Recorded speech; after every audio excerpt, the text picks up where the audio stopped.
Now, everyone has definitely heard the sad news by now that Juice WRLD has passed away December 8th, 2019 due to a seizure that he had in a Chicago airport. Now, Juice WRLD was literally one of the fastest growing music artists that we have ever had in the music industry in a very long time. After the release of Goodbye and Good Riddance, Juice WRLD became a literal overnight sensation. A big part of it, however, did come from his two songs Lucid Dreams and All Girls Are the Same, but nonetheless, I actually found all of his songs to be amazing and perfectly crafted. Now, I am going to be going into full detail right now about the truth behind Juice WRLD's passing, so make sure you guys keep on watching this video all the way until the end if you guys are a Juice WRLD fan, because these are things that you're going to need to know. Now, on December 8th, 2019, Juice WRLD was taking a private jet out of his hometown with his full team and a couple security members. While in the air, it was reported to Juice WRLD that his plane was being followed by law enforcement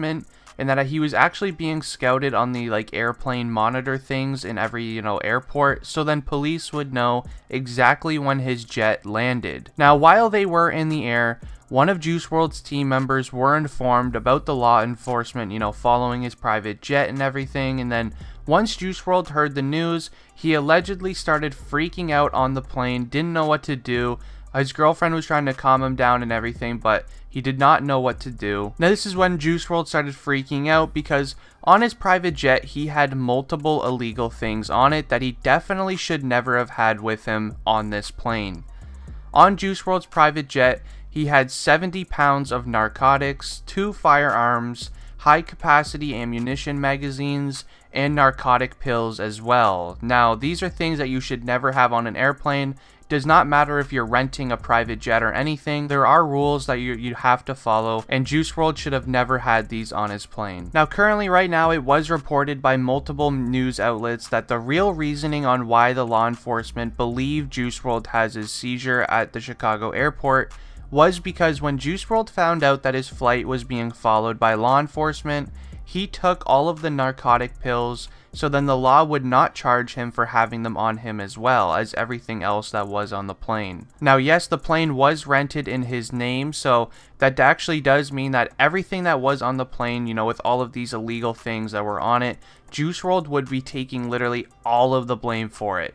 Does not matter if one of his teammates said, oh, all that stuff is mine, Juice WRLD had nothing to do with it. It literally does not matter because Juice WRLD's name is on the receipt for who rented the plane, so everything is in his name. So because his name was on everything, that means that Juice WRLD then would be getting locked up for everything that was on the plane because yes, everything that was on the plane with him is a crime. Now, it actually still is, unsure of the exact time that Juice WRLD would have gotten locked up for something like this, but some law students did write an article on it with Juice WRLD's situation, and for all of these illegal things that he had on his private jet, and because he does have priors, he actually would have been facing a minimum of 20 years locked up for this crime.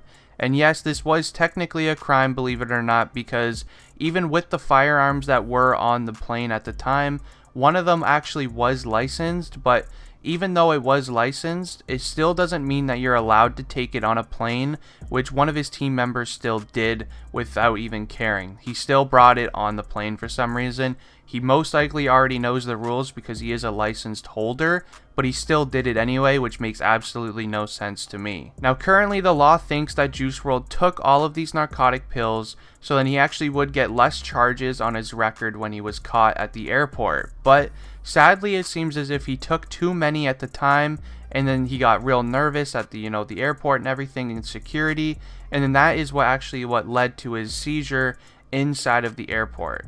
This is what sources are saying online right now, what a lot of news articles are saying right now. It's actually kind of crazy to think, why Juice WRLD would even ever think of bringing things like this on a private jet. It's actually happened to him before a couple months ago. He was being followed by law enforcement. So it's not like it was new to Juice WRLD. This actually happened to him before. And, he didn't really get hit too hard before because he only had little things on him at the time. But at this time now, he had way too much things on him, and it was kind of crazy, and I'm really upset that this all even happened. I really wish that Juice WRLD, played this situation smarter. I mean, why do you need to be bringing 70 pounds of narcotics on a private jet. I don't really understand, but it is still very sad. We did lose a legend in the music industry, and I'm actually very upset about it. But anyways, guys, I am going to be ending the video here. If you guys did enjoy, please leave a like on it and subscribe to the channel if you guys are new. It has been District Trending, and I'm out. Peace.